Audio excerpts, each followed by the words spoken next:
One by one తన agenda బయట పెట్టుకొస్తున్నాడు cockroach Janata party అధ్యక్షుడు అభిజిత్ దుప్కే.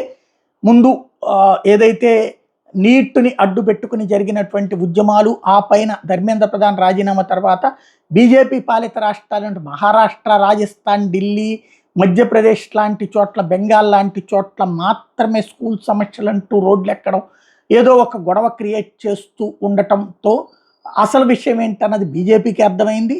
ఇదే సందర్భంలో వచ్చే ఎన్నికల్లో భారతీయ జనతా పార్టీని ఈ దేశం నుండినే విముక్తి చేస్తాం, in the coming election will wipe the BJP out of the country అంటూ ప్రకటించాడు. ఆమ్ ఆద్మీ పార్టీ పేరుతో సాధ్యం కానటువంటిది ఇప్పుడు ఆ కాక్రోచ్ జనతా పార్టీ పేరుతో అప్పట్లో ఎవరైతే మన ఆమ్ ఆద్మీ పార్టీ అధినేత కేజ్రీవాల్ వల్ల కానిది, ఆయనకి సంబంధించినటువంటి టీమ్ బి అయినటువంటి కాక్రోచ్ జనతా పార్టీ అధ్యక్షుడు అభిజిత్ దుప్కే ఫేస్తో భారతీయ జనతా పార్టీని దెబ్బ కొట్టే ప్రయత్నం చేస్తున్న విషయం స్పష్టమైపోయింది.